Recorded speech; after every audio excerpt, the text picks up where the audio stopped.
सभी देश और प्रदेशवासियों को सबसे पहले स्वतंत्रता दिवस की हार्दिक शुभकामनाएं। जैसा आप अपनी स्क्रीन के ऊपर देख पा रहे होंगे, हरियाणा सीईटी में फिर से संशोधन।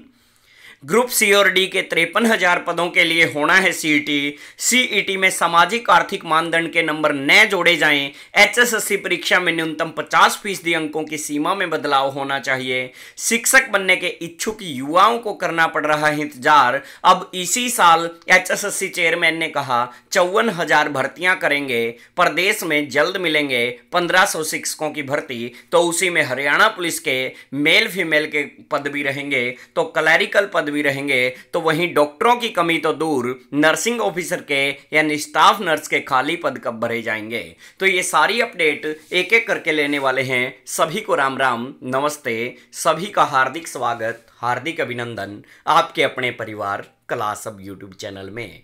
आइए एक एक करके लेते हैं सारी बड़ी अपडेट्स। सबसे पहले आप देख पा रहे होंगे सीईटी में दो मुद्दे उठ रहे हैं। एक तो न्यूनतम सीमा में जो 50% है और जो मेरिट टॉपर को ही बुलाया जाएगा उसमें बदलाव किया जाए, तो वहीं सामाजिक आर्थिक मानदंड के नंबरों का भी मुद्दा उठ रहा है। इन दोनों मुद्दों पे बड़ी अपडेट क्या है, आइए जानते हैं।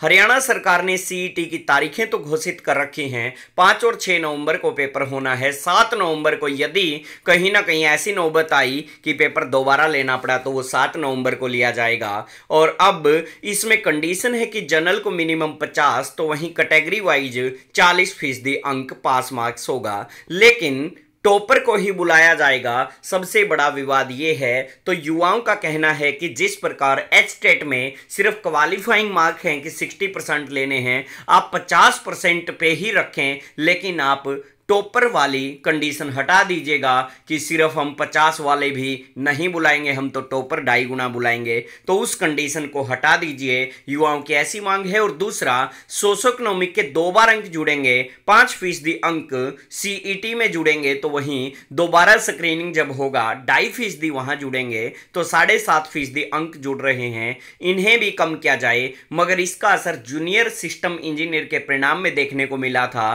कि जो युवती थी एक, उसने अपने 100% मार्क्स प्राप्त किए, लेकिन फिर भी उसका चयन नहीं हुआ। ये दोनों मुद्दे आप जानते होंगे। पहला जो मैंने बताया कि पास मार्क्स रखा जाए, ये मुद्दा तो इसलिए उठ रहा है क्योंकि मेरिट में सारे युवा नहीं आ पाएंगे, फिर वो स्क्रीनिंग देने से ही वंचित रह जाएंगे। और दूसरा, सोशो इकोनॉमिक का मुद्दा, आइए जानते हैं क्यों उठ रहा है। सोशो इकोनॉमिक का मुद्दा इसलिए उठ रहा है क्योंकि जूनियर सिस्टम इंजीनियर का 146 पदों पर भर्ती हुई थी, उसमें एक युवती ने 90 में से 90 अंक प्राप्त किए थे, लेकिन उसके पास सोशो इकोनॉमिक के कोई भी अतिरिक्त नंबर नहीं थे, और उस भर्ती की मेरिट लिस्ट 100 में से 93 पर चली गई थी। अब जिस बच्चे के 84 थे, वो तो 10 अंक सोशो इकोनॉमिक के लेकर 94 पे चला गया। उस लड़की ने हाई कोर्ट में केस कर दिया कि अब मैं कहाँ जाऊं, अब मैं एक्स्ट्रा नंबर कहाँ से लाऊं, मैंने पेपर में पूरी मेहनत करके 90 में से 90 हासिल कर लिए, अब मैं पेपर में 91 कहाँ से लाऊं। तो इस पर हाई कोर्ट ने सरकार को फटकार लगाई है और सरकार से जवाब मांगा है। इसलिए अब यह मुद्दा दोबारा से उठने लगा है कि कहीं सीईटी में फिर से संशोधन की बात नौबत ना आ जाए, कि कहीं से फिर से सामाजिक आर्थिक मानदंडों में बदलाव करके और सीईटी में पास मार्क्स में बदलाव करके दोबारा से संशोधन किया जा सकता है।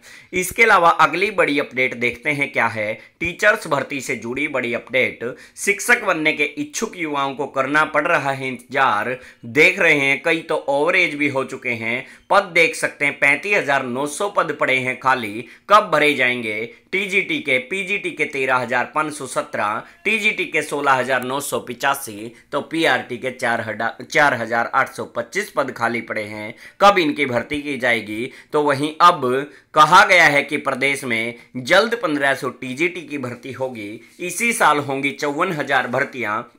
सरकार ने यूडीआई के साथ किया समझौता, हर भर्ती में होगी जांच। प्रदेश में जल्द ही 1500 टीजीटी की भर्ती की जाएगी, ऐसा कहा है एचएसएससी चेयरमैन ने। इसके लिए हरियाणा कर्मचारी चयन आयोग अगले सप्ताह विज्ञापन भी जारी करेगा और 1500 नए टीजीटी की भर्ती का विज्ञापन जारी होगा। उसमें मेवात कैडर के 900 टीजीटी होंगे, जबकि शेष बाकी हरियाणा के रहेंगे। तो वहीं भोपाल सिंह खदरी एचएसएससी चेयरमैन ने कहा कि टीजीटी की भर्ती प्रक्रिया जल्द शुरू हो जाएगी। उन्होंने कहा करीब 54,000 पदों के लिए इसी साल भर्ती की जाएगी। इसमें 32,000 ग्रुप सी के तो 22,000 ग्रुप डी के पद शामिल हैं। इन भर्तियों में इन्होंने बताया कि 6,000 मेल कांस्टेबल और 26,000 सिविल की भर्तियां शामिल हैं। और इन्होंने कहा कि 40,000 युवाओं के भविष्य का फैसला सोमवार यानी आज होना है। कॉमन एलिजिबिलिटी टेस्ट 5 और 6 नवंबर को, लेकिन 40,000 युवाओं की फीस अटकी पड़ी है, जिन्होंने जो कह रहे हैं कि फीस तो भर दी लेकिन वहां पे उठाई नहीं गई है। अब उस पर फैसला इन्होंने बताया कि आज होना है कि 11,36,000 युवाओं ने आवेदन किया, लेकिन 40,000 की फीस कंफर्म नहीं हुई। तो इसको लेकर के आज मीटिंग होनी है। अगली बड़ी अपडेट देख लेते हैं। नेक्स्ट बड़ी अपडेट, डॉक्टरों की कमी तो दूर, नर्सिंग ऑफिसर के यानी स्टाफ नर्स के खाली पद कब भरे जाएंगे। पीजीआई समेत शहर के अन्य सरकारी अस्पतालों में नर्सिंग ऑफिसर के सैकड़ों पद वर्षों से पड़े हैं खाली। देख सकते हैं ये अंतर कब दूर होगा। एम्स दिल्ली 2486 नर्सिंग स्टाफ की पोस्ट 5850, वहीं पीजीआई में 2300 बेड मात्र 2572 नर्सिंग स्टाफ, और जीएमसीएच का तो बुरा हाल 1450 बेड पे केवल और केवल 774 नर्सिंग स्टाफ। तो कब नर्सिंग स्टाफ के पदों को भरा जाएगा, ये मुद्दा भी उठने लगा है। तो ये थी आज की अंतिम अपडेट। यूं ही जानना चाहते हैं तो चैनल को सब्सक्राइब करके बेल आइकन का बटन दबा लें और वीडियो को लाइक और शेयर करना ना भूलें। कोई क्वेरी है तो व्हाट्सएप कर सकते हैं।